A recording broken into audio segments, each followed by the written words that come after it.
Hello everyone, welcome back to my channel, or welcome if you're new. In today's video, I'm going to be going over exactly how to sublimate on a white t-shirt. So we're going to be making shirts just like the one that I'm wearing now, so just like this one. So you might be thinking, okay, it's just a white t-shirt tutorial, but honestly, when it comes to sublimation, there's so much to it. You have your printer settings, your computer settings, your press settings, your temperature, your temp time to make good results. And so even just a slight variation or a slight tweak to your printer can make your design look completely different and have your colors all messed up. And I've definitely learned throughout the months what works for me, what does not work for me, the tips and tricks that I've learned along the way. So I'm gonna share that with you guys today. And like I said, this is gonna be a whole series, so we're gonna be going into a whole lot about sublimation, but this is just the very beginning. So what is sublimation? What are the settings I use? And all of that. So let's go ahead and get on into this tutorial, and we'll first start by talking about what is sublimation. So just to make it short, sublimation is basically a special printer, special ink, special paper, and you find files online, like PNG files are completely the best for sublimation. You can find them on Etsy, online, anywhere. And you're going to then purchase that design and get it on your computer, print it out on that printer that has that special ink in it, and then you get a transfer that prints out. So once you have your transfer, you can use it for so many different objects. You can use it on t-shirts, mugs, tumblers, license plates, coasters. I've even seen car air fresheners. I mean, there's so many different types of things you can sublimate on, but you can't just sublimate on anything. You can't just go to the Dollar Tree and get a cup and sublimate on it like you could with vinyl. You have to have a special coating on it made for sublimation, but with shirts and fabric, it's a little bit different. You just need polyester. So these white shirts are 100% polyester, so that is best for sublimation. You'll get the brightest, best results with that, but you can use a minimum, I believe, of 50% polyester, but I honestly wouldn't go that low. The lowest I've ever gone is 65% polyester, which is the shirts I use for bleaching, but we'll go into that in the next video. But this is gonna be 100% polyester. So you might be wondering, what shirts do you use, Sally? So the shirts that I use are jerseys, 21M. And this is what the tag looks like.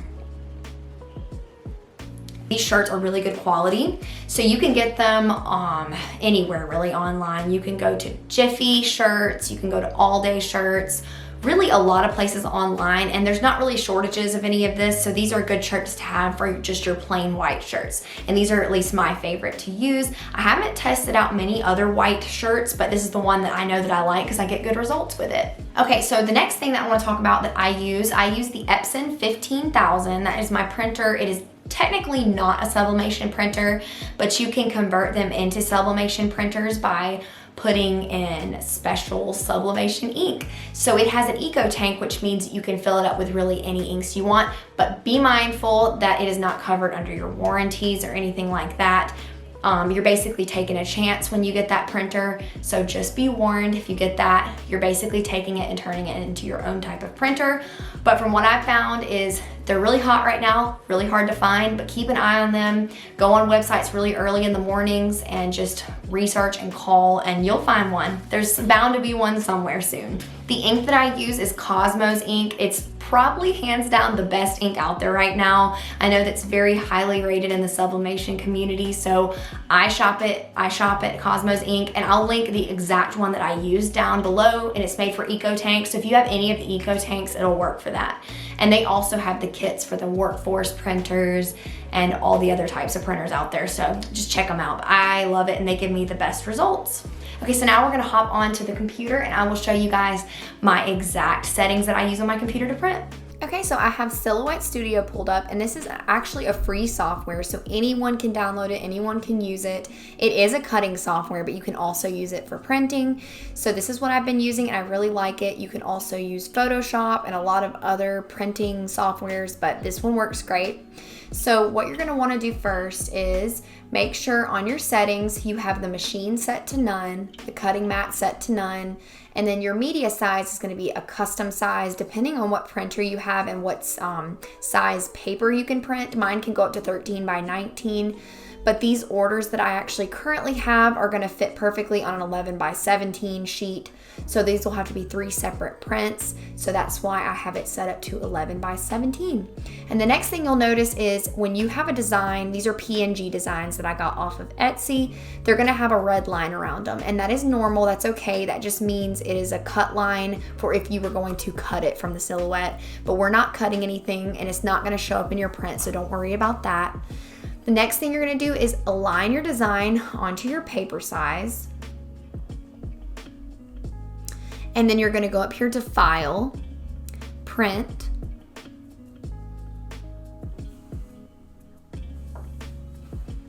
All right, next thing you're gonna do is hit Print again. And then you're gonna go to Preferences.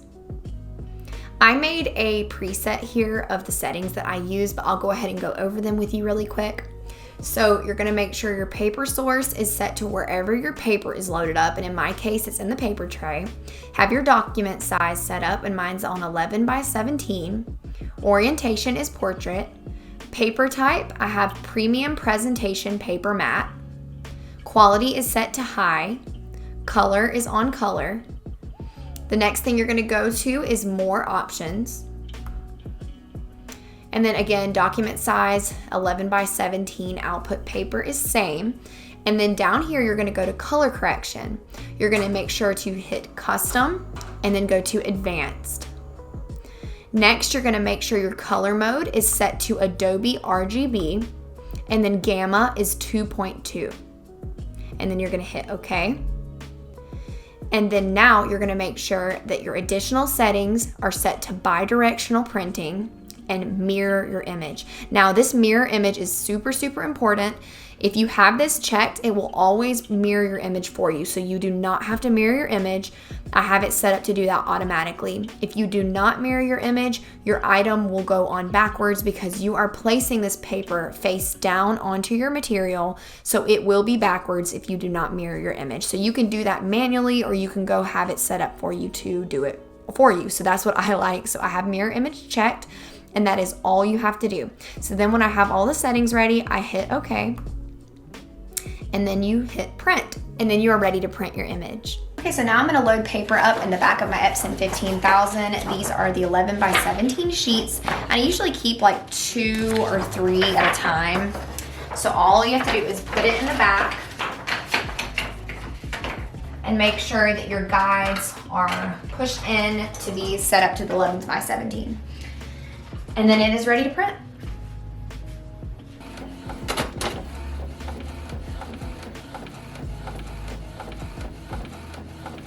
Okay, and while your stuff is printing out, it's a good idea to go ahead and heat up your heat press. I have mine set to 385, and sublimation typically likes 400 degrees, but I've noticed with 100% polyester, 385 is great and it works good. So I have mine set to 385, and the heat press that I use is the StarCraft 8-in-1 swing away. And I also have the fancier Studio Power heat press. This is a great starter press, and I'm really enjoying this StarCraft one. I've had it for about a month or so now, and I'm really enjoying it. So now I'm gonna go ahead and let the heat press heat up. Okay, some items that you're gonna need for sublimation is obviously your shirt, and you're gonna need some butcher paper. Now, this big roll right here is from Sam's Club. So when you're looking for butcher paper, you're wanting something that has no film on it. It is just almost just like paper. You're not gonna want that wax coating on it, so you need either butcher or some kind of parchment paper without the film. So that is something that you're gonna need. You're gonna need a lint roller. This is very important. When you have these white shirts, if you do not lint roll it, you'll get these tiny blue specks all over your design, and it doesn't look good. So you're gonna always need a lint roller, and then obviously you're gonna need your transfer. So you're gonna need, for each shirt, you're gonna need 2 separate pieces of butcher paper. So what I'm gonna do now is I'm gonna cut a section for the middle of the shirt. So you're gonna put that inside of the shirt, and then I'm gonna cut a larger section that's gonna go over my 15 by 15 heat press. So I'm gonna cut that up, and then I'll show you what it looks like when I'm done.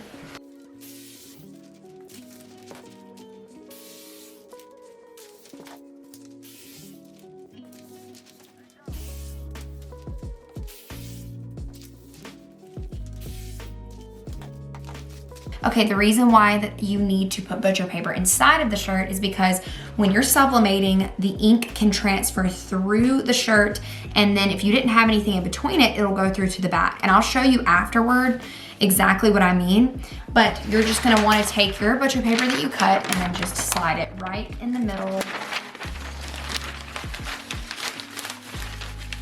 your shirt, just like that.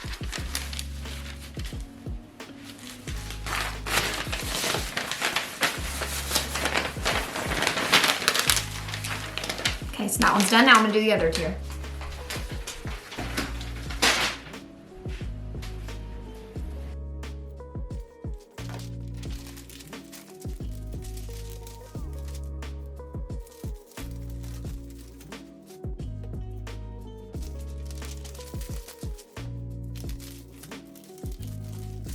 Okay, so my press is set to temperature. So now I'm gonna go ahead and do my first shirt.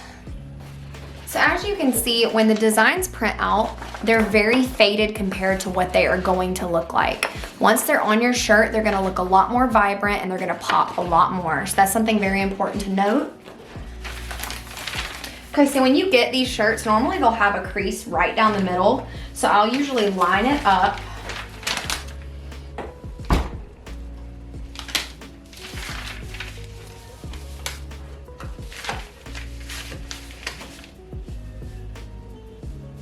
So I'll just usually take my hands and then just like feel the sides and do the shirt exactly in the center,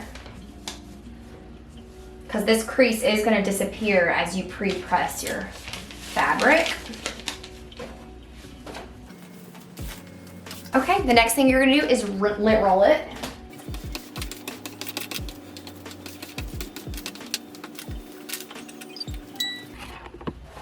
Okay, now you're going to take some more butcher paper and just set it right on top. And then this is the pre-press. So you're only gonna do this for just a few seconds.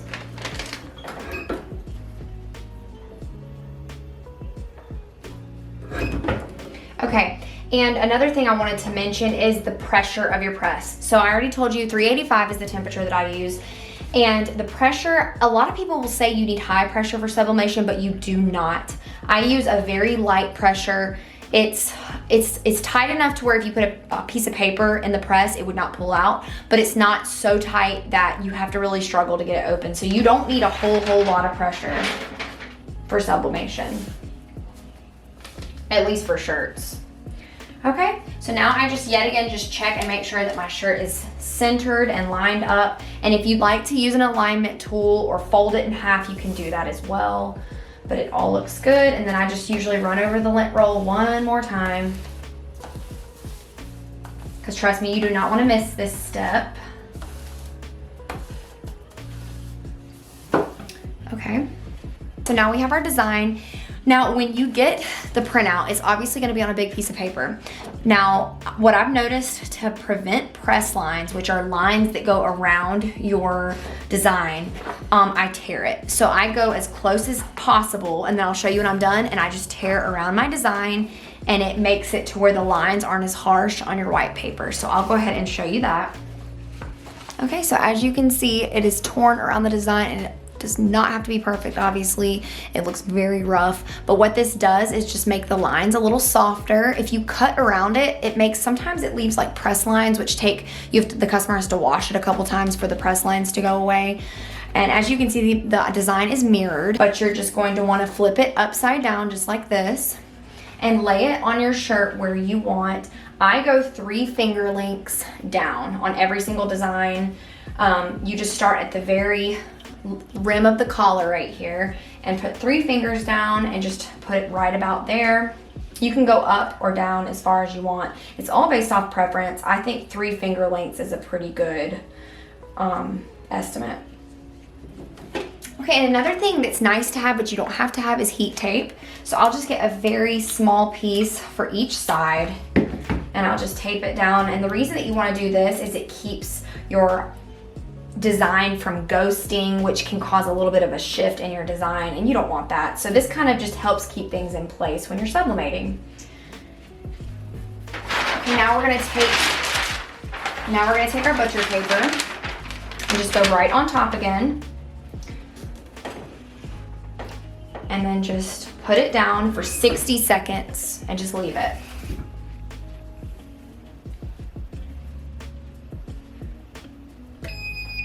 Okay, time's up.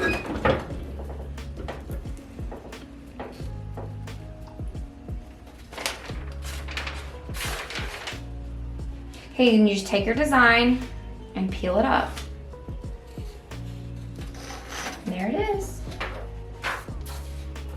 Next thing I do, because there are still some lines, you're gonna always have a little bit of lines. You're gonna take your lint roller again while it's hot, and you're just gonna go over your design again.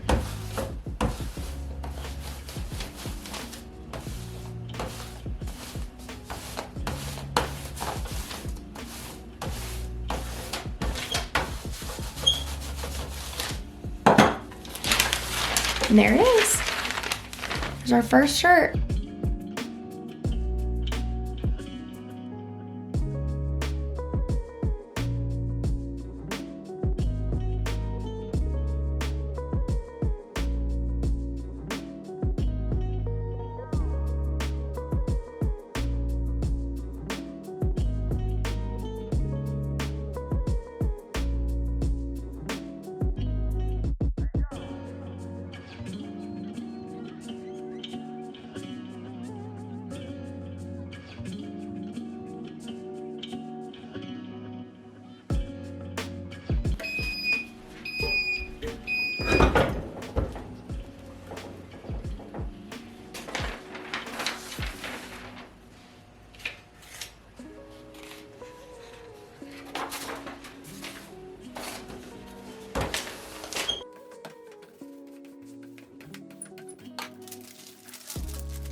Okay, so I wanted to show you really quick exactly why you need butcher paper in the middle. So these are the sheets that were in the middle of the shirt. So as you can see the design through that. So that would have gone through your shirt and onto the back of your shirt. So this is why it's important to use butcher paper. Okay, so here are the finished products up close. And as you can see, the colors are so vibrant. That Adobe RGB setting on the silhouette definitely gives you super vibrant results. So I'm very happy with them.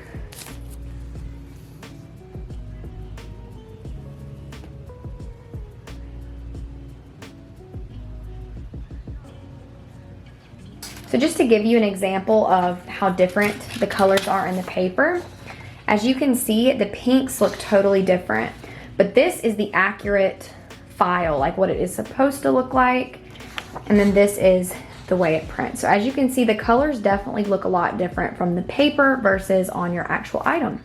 As you can see, sublimation has absolutely no feel to it. It is into the fibers of the shirt, so it is permanent. And another thing I recommend is not to wash it for at least a good 24 hours. So you need to let it set and you'll be good to go. Just look at those colors. They look so good.